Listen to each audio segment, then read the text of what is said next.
வாக்குறுதிகளை நம்பி மக்கள் வாக்களித்திருக்கிறார்கள். வந்திருப்பவர்கள் ஆட்சிக்கு புதியவர்கள். எந்த ஃபைல் எங்கிருக்கிறது என்று தேடி பார்த்து தெரிந்து கொள்ளவே அவர்களுக்கு 6 மாதம் ஆகும். First let them settle down. தோல்வியுற்ற அடுத்த நிமிடமே தேர்தலில் தில்லுமுள்ளு, வாக்குப்பெட்டியில் கள்ள ஓட்டு என்று கூக்குரலிடும் அரசியல்வாதிகள் மலிந்து கிடக்கும் மண்ணில் கழக ஆட்சியை ஜனநாயக தர்மத்தோடு எதிர்கொண்ட காமராசரின் ஆரோக்கியமான அரசியல் பண்பு ஆராதனைக்குரியது. நண்பர்களே, கழக ஆட்சிக்கு காமராஜ் தந்த 6 மாத அவகாசம் முடிந்து போனது. அதிகார துஷ்பிரயோகமும் ஊழலும் மெல்ல மெல்ல முகங்காட்டத் தொடங்கின. காமராஜ் மேடை மௌனத்தை கலைக்க வேண்டிய கட்டாயம் கனிந்தது. கழக ஆட்சிக்கு எதிராக நடந்த காங்கிரஸ் ஊர்வலத்தில் தடியடிபட்டு தேவதாஸ் என்ற தொண்டன் மரணத்தை தழுவினான். அரங்கேறி முடிந்த அராஜகம் காமராஜ் அமைதியை குலைத்தது. காந்திய வழியில் ஆட்சிக்கு எதிராக மௌன ஊர்வலத்தை தாமே தலைமையேற்று நடத்துவதாக காமராஜ் அறிவித்தார். மாநில கல்லூரியின் மாணவனாக இருந்த நானும் அந்த மௌன ஊர்வலத்தில் நடந்தேன். சென்னை அப்படி ஒரு மௌன ஊர்வலத்தை இதுவரை சந்தித்ததில்லை. நண்பர்களே, காலடி ஓசையை தவிர வேறெந்த ஓசையும் அங்கே இல்லை.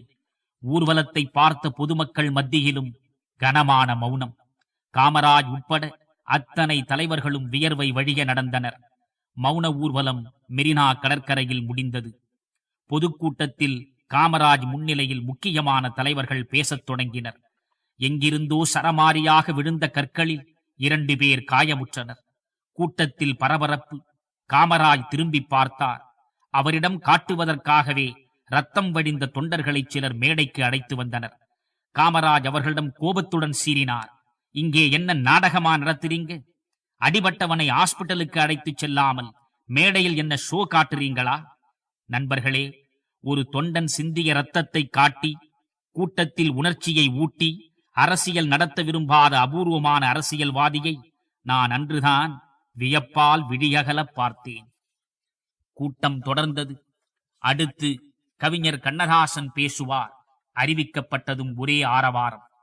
ரத்தம் சிந்திய தொண்டரை பார்த்து உணர்ச்சிமயமான கவிஞர் வார்த்தைகளில் நெருப்பை கனலவிட்டார். கவிஞரின் கோபம் காவல்துறை மீது திரும்பியது.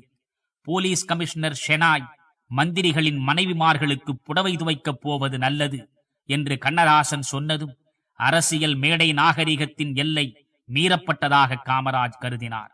நீ பேசியது போதும், உட்காருண்ணே என்று சொல்லியபடி கவிஞரின் சட்டையை பிடித்திழுத்து அமரச் செய்தார் காமராஜ். தீயன நாடார் என்றும் சிறுமைகள் நாடார், வாழ்வில் மாயங்கள் நாடார், வெத்து மந்திரம் நாடார், நீண்ட வாய்கொண்டு மேடை சாய்க்கும் வரட்டு வார்த்தைகள் நாடார் என்றும் ஒரு மனம் ஒன்றே எண்ணம் ஊருக்கே வாழ்ந்த வாழ்வு திருமணம் அறியாதாக சென்றது ஓர் 60 ஆண்டு. பருவமும் காதல் இன்பப் பாசமும் மறந்து நிற்கும் ஒருவனை பெற்றதாலே உயர்ந்ததே தமிழர் நாடு என்றும் தங்கமே தென்புதிகைச் சாரலே தன்னிலவே சிங்கமே என்றழைத்துச் சீராட்டும் தாய் தவிர சொந்தமென்று ஏதுமில்லை, துணையிருக்க மங்கையில்லை, தூயமணி மண்டபங்கள் தோட்டங்கள் எதுவுமில்லை, ஆண்டிகையில் ஓடிருக்கும் அதுவும் உனக்கிலையே என்றும் எழுதி எழுதி தன்னை இளைஞர்களிடம் மிகச்சரியாக இனங்காட்டிய தமிழகத்தின் தலை சிறந்த கவிஞன் என்றாலும் அரசியல் நாகரிகத்திற்கு புறம்பாக பேசிய போது காமராஜ் கடுமையாக கண்டிக்க தவறவில்லை. அறஞ்சார்ந்த அரசியலில் அழுத்தமாக நம்பிக்கை கொண்ட தமிழகத்தின் கடைசி அரசியல்வாதி காமராஜ் ஒருவர்தான். அதனால்தான் அவரை காலத்தின் கடைசி கருணை என்று கண்ணதாசன் கூறினார். காங்கிரஸ் பேரியக்கத்தின் பொன்விழா 1935 டிசம்பர் 28ஆம் நாள் நாடு முழுவதும் கொண்டாடப்பட்டது. விருதுநகரில் தலைவர் காமராஜ் விருப்பப்படி விழா மிகச்சிறப்பாக நடத்தப்பட்டது. விழா முடிந்ததும் வரவு செலவு கணக்கை சரிபார்க்க விழா குழுவை காமராஜ் கூட்டினார். வரவுக்கும் செலவுக்கும் 67 ரூபாய் 3 அணா வித்தியாசம் வந்தது.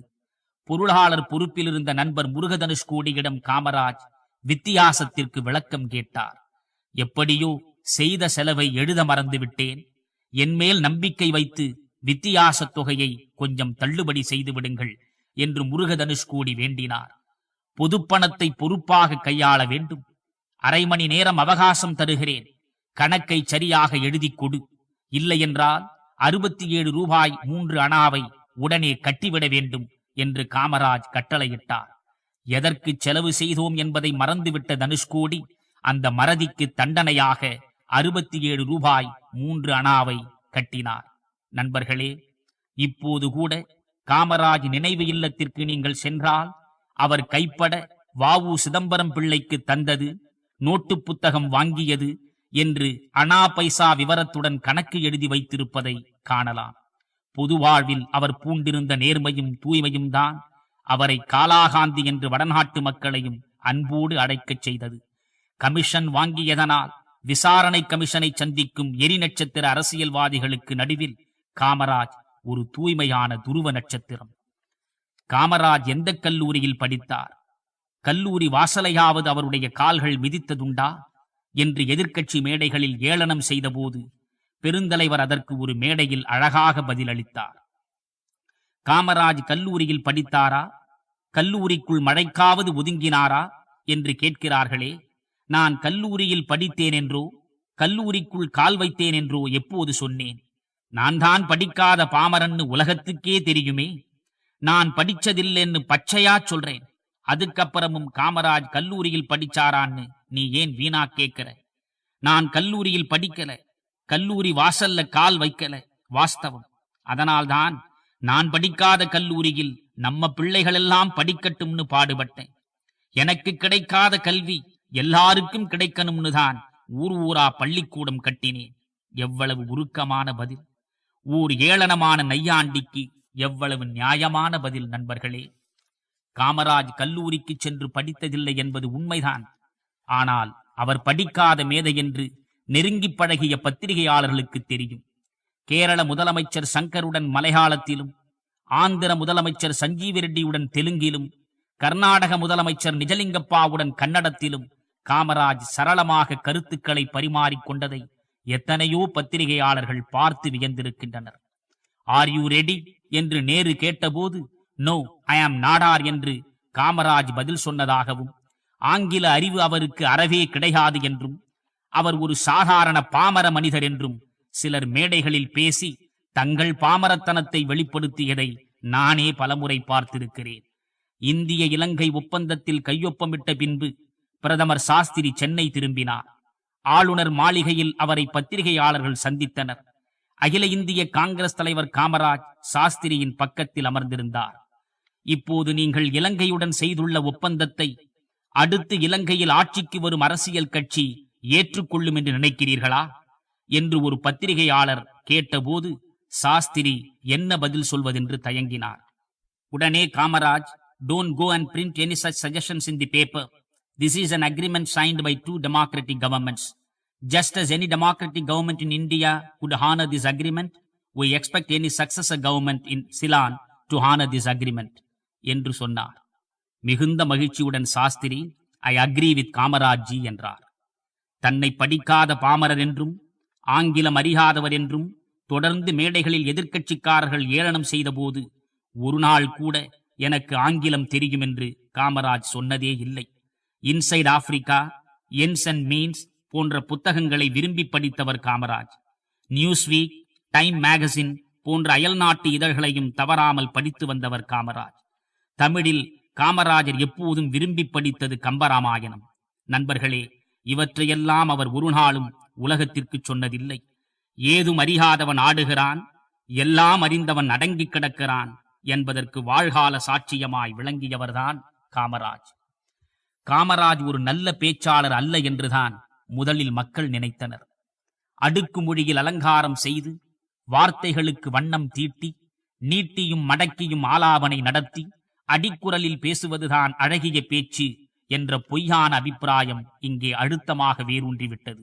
ஒப்பனைகள் ஏதுமின்றி உண்மைகளின் வெளிப்பாடாய் உள்ளத்தின் அடித்தளத்திலிருந்து உருவாகும் வார்த்தைகளின் சங்கமத்தில்தான் புனிதமும் எளிமையும் பூத்துக் குலுங்கும் உயர்ந்த பேச்சு உருவாகிறது.